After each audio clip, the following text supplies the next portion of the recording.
Hello dear students. In chapter 12, aldehyde ketones and carboxylic acid, up till now we have completed the properties of aldehydes and ketones, their behaviors, their chemical reactions and all the things. So in today's video, we'll be discussing carboxylic acid, its methods of preparation, its physical properties, etc. So let us begin. Carboxylic acids. Carboxylic acids are the group in which carbonyl carbon is attached to hydroxyl group and therefore the name carboxylic comes. The word carbo comes from carbonyl and oxylic comes from hydroxyl group and therefore we call them as carboxylic acids. Now we know that there already exists resonance, the bond. So this resonating structure of carboxylic acid we are already aware of. Carboxylic acids, they are the strongest acids, organic acids. We'll be discussing their methods of preparation. So let us begin with the first one.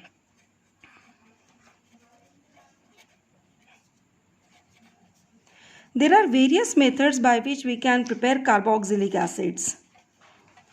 In that the very first one and the common is from oxidation of 1 degree alcohol and aldehyde, which we have already studied in our previous videos. 1 degree alcohol, by use of mild oxidizing agent we can convert it to aldehyde first, and its further oxidation by using a strong oxidizing agent can be converted to carboxylic acid containing same number of carbon atom.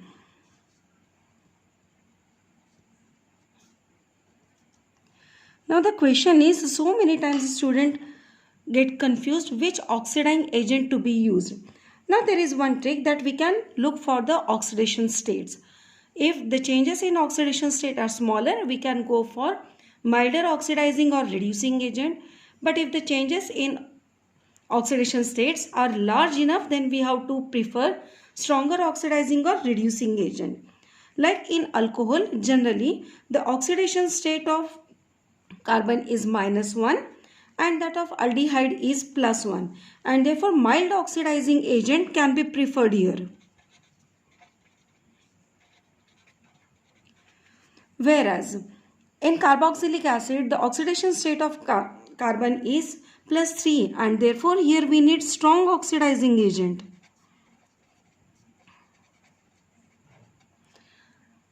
If I want to convert alcohol to aldehyde, there will be large difference in the oxidation state and therefore I need very strong oxidizing agent like alkaline potassium permanganate or acidified potassium dichromate. Then only I can convert alcohol, any 1 degree alcohol, to acid containing same number of carbon atom. So I know 1 degree alcohol on oxidation by using strong oxidizing agent forms carboxylic acid containing same number of carbon atom. I am taking the example of benzyl alcohol. Benzyl alcohol, if I want to convert it to benzoic acid, I will use chromic acid and concentrated H2SO4. Now this chromic acid and concentrated H2SO4 is a special reagent called as Jones reagent, and it's a strong oxidizing agent and therefore it is converting alcohol directly to acid. The next method of preparation is specially for aromatic carboxylic acid, which is by using alkyl benzene. Alkyl benzene, like toluene,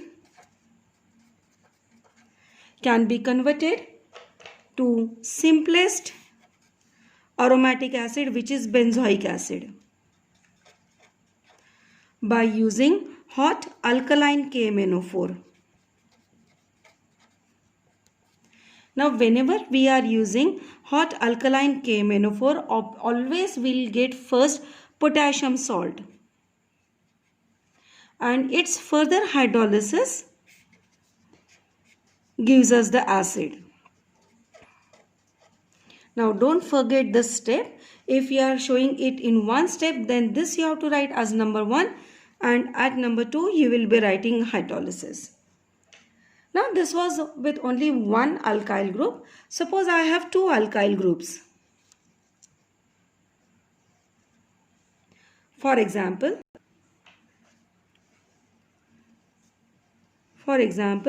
orthoxylene, when it is oxidized using hot alkaline KMnO4 followed by hydrolysis. Now when there are more than one alkyl groups are present, both these alkyl group gets oxidized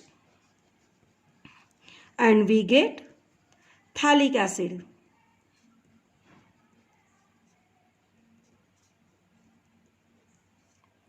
So these were very simple examples with simple one alkyl group attached to the benzene ring. Now what will happen if the side chain contains more than one carbon atom? Like I have taken the example of ethyl benzene.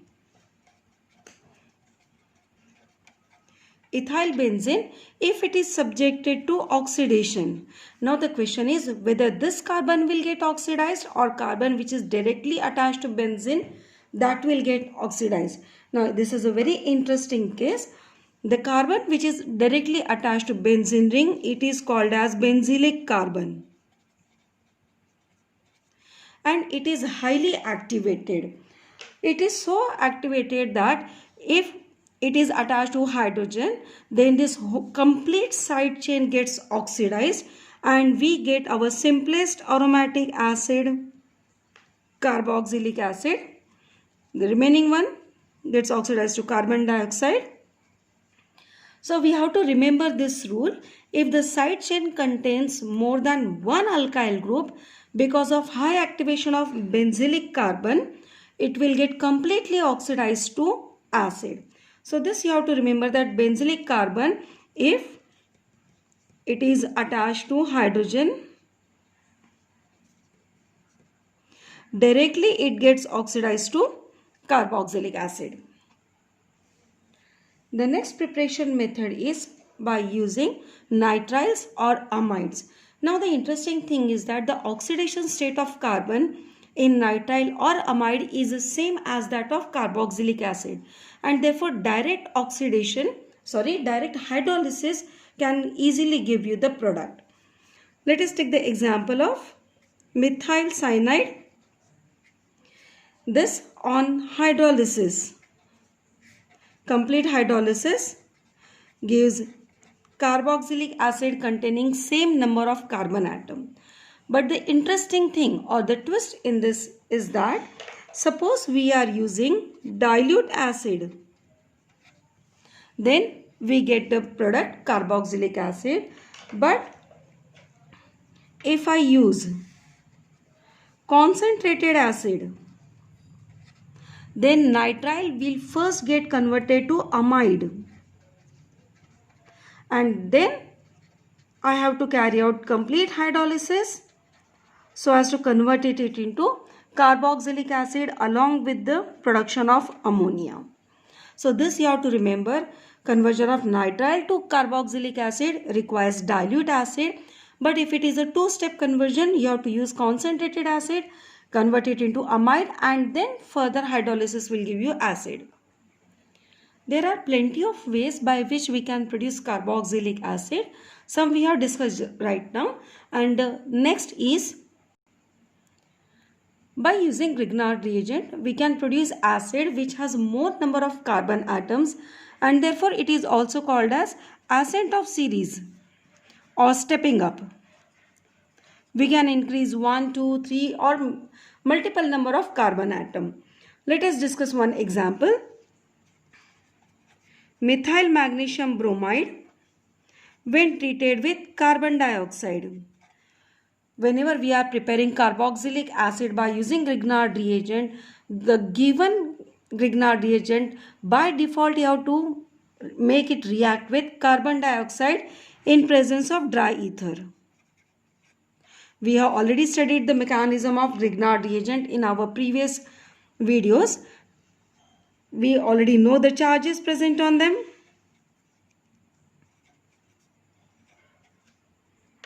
So we know the movement of the groups also. Movement of the alkyl group, the movement of the magnesium halide group, and it will give addition product.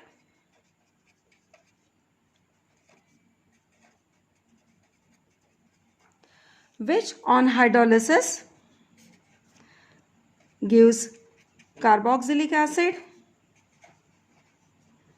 along with MgBrOH.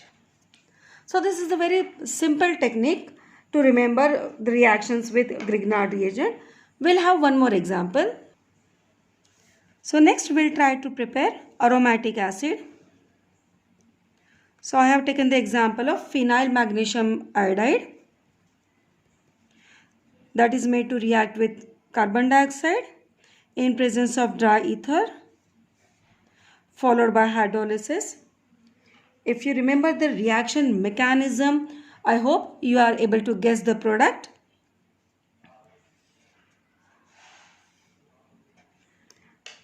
And we will get an intermediate or addition product which further gets hydrolyzed to carboxylic acid.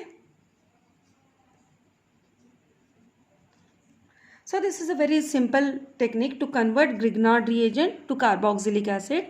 Simply make it to react with carbon dioxide, and we know that Grignard reagent reacts by nucleophilic addition. So all these reactions are of type nucleophilic addition.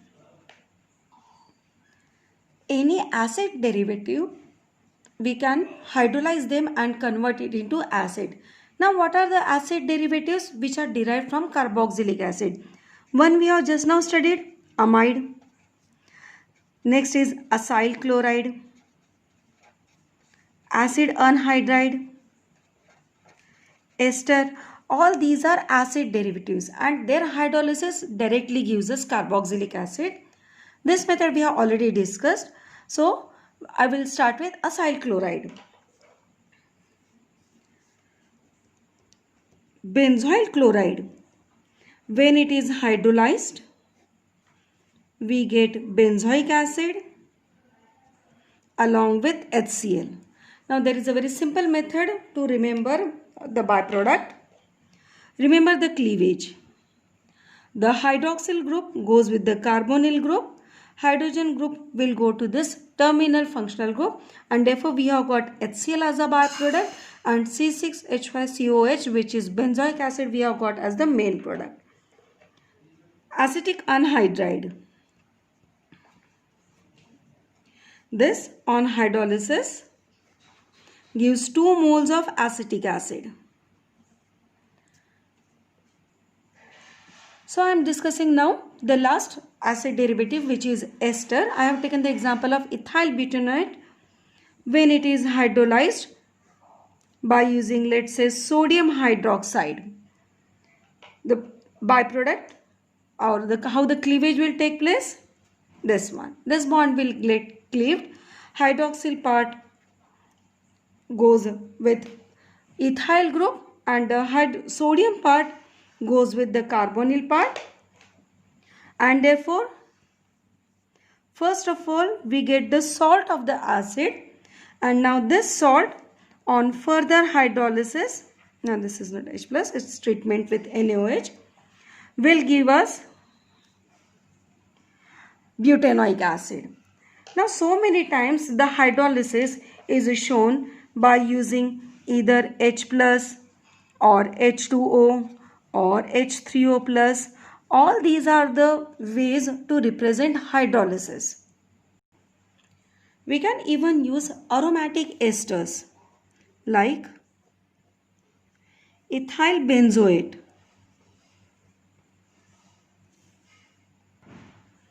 On treatment with sodium hydroxide, first of all gives us the sodium salt of the acid, sodium benzoate, and this further hydrolysis will give us benzoic acid, which is the simplest aromatic acid. So we have discussed different ways of preparation of carboxylic acids. There are plenty of ways by which we can prepare carboxylic acid, and now that we'll use for the conversion. So let us discuss some example of conversions. So first question which I am going to discuss is the conversion of alcohol to acid. Butane 1-ol to butanoic acid. Butane 1-ol, that means it's a 1 degree alcohol, and that I want to convert into acid containing same number of carbon atom. So just now we have seen that by use of strong oxidizing agent such as Jones reagent, I can directly convert 1 degree alcohol to carboxylic acid. You can also use alkaline KMnO4, but then in that case it will be a two-step conversion. First of all, you will get potassium salt, which further you have to convert to acid. The second one, carry out the conversion of benzoyl alcohol to phenyl ethanoic acid.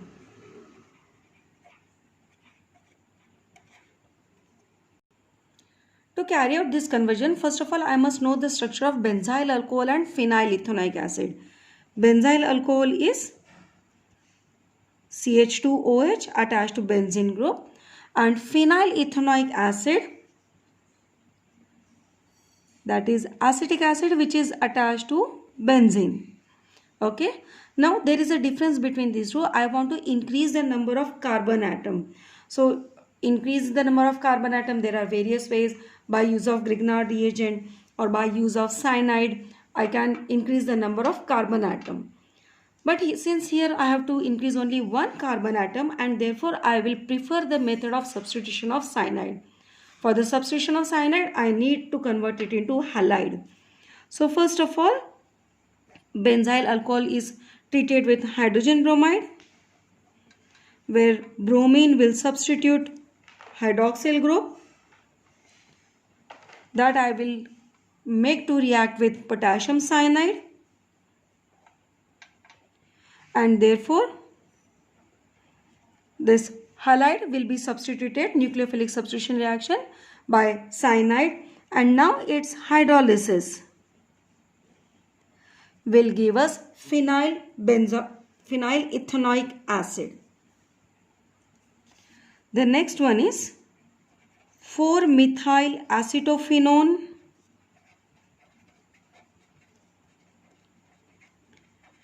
to benzene 1,4-dicarboxylic acid.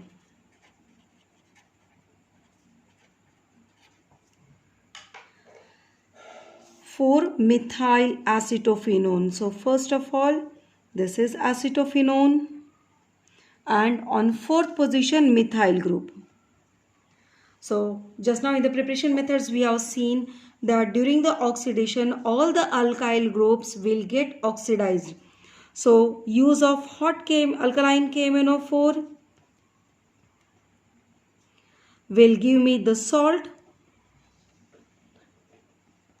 Both groups gets oxidized, and hydrolysis gives benzene 1,4-dicarboxylic acid, also called as terephthalic acid. Just now we have seen the structure of phthalic acid also. The next conversion is conversion of styrene to benzoic acid. The structure of styrene. Now I want to oxidize this complete side chain, and therefore strong oxidizing agent, hot alkaline KMnO4 gives the salt. I hope now we are aware with all these things. Actually, conversion requires the complete summary of organic chemistry. You must be knowing the reagents properly. So these were all preparation methods of carboxylic acid and some conversions based on them. Let us discuss the physical properties of carboxylic acids. So in physical properties, mainly we have to discuss solubility and boiling point. All aliphatic carboxylic acids such as ethanoic acid, methanoic acids, they easily form hydrogen bond with water and therefore they are water soluble, water miscible. We know that hydrogen bond formation with water is directly linked to water solubility. But as the number of alkyl group increases, we already know the fact that alkyl group causes hindrance for hydrogen bond formation, as well as alkyl groups are hydrophobic in nature. They reduces the polarity, and therefore as the number of alkyl group increases, the carboxylic acid, their solubility also decreases. Coming to boiling point, if we consider all organic compounds, the carboxylic acid shows highest boiling point. Reason? Reason lies here in this structure. Now in carboxylic acid, we know there is most electronegative oxygen and it can form a dimer in vapor phase or in any non-protic solvent. As a result, they exist as a dimer. So they exist as dimer in vapor phase. And why they exist as a dimer? Because they can form intermolecular hydrogen bonding. Therefore, their boiling point is highest among all organic compounds. As well as you already know the fact, as molecular mass increases, boiling point also increases, or boiling point is directly proportional to molecular mass. Now, based on these two concepts, a lot of give reason questions can be asked. Remember, give reason question, if it comes from organic chemistry, most of the times it is based on the physical properties, that why ethanoic acid is water soluble, but let's say why decanoic acid is comparatively its solubility is less. Even aromatic acids, they are insoluble in water, but the benzoic acid, it is sufficiently soluble provided the water must be hot. Then only it will be water soluble. Now the boiling point comparison questions can be asked, sequence can be given to you, and based on that sequence you can be asked to arrange the given organic compounds either in increasing or decreasing order. And therefore we must know the series of boiling point of all organic compounds. This mark it as very, very, very important one. It is a sure question to arrange the sequence of in the increasing or decreasing order. So highest boiling point just now we have seen among all organic compounds is that of acid, followed by alcohol, then amines, then carbonyl compounds. In carbonyl compound, ketone comes first and then aldehyde, ether, haloalkane, and hydrocarbon shows the least boiling point. These three basically, due to hydrogen bond formation, they show highest boiling point among all organic compound. So again I'll repeat the series: acid, alcohol, amine, carbonyl compound, ether, haloalkane, and hydrocarbon. This is a sure question. You must learn this. So in this part of video, we have discussed the physical properties and methods of preparation of carboxylic acid. In our next part of the video, which will be the last video of this chapter, we'll be discussing chemical properties of carboxylic acid and acidic character. But I think before going, I must give you some questions which you will try to solve on your own. So these are the questions which I want you to try out. You people can try out on your own. Complete the reaction and convergence. For convergence, you can use the tricks given in the video. For complete the reaction, now remember what happens after complete hydrolysis of cyanide, what happens after complete oxidation, when especially whenever there is a strong oxidizing agent, use of alkaline KMnO4 which we have studied right now, reaction of Grignard reagent and carbon dioxide. So I hope you'll be able to solve all these reactions. Thanks for watching. Have a nice day.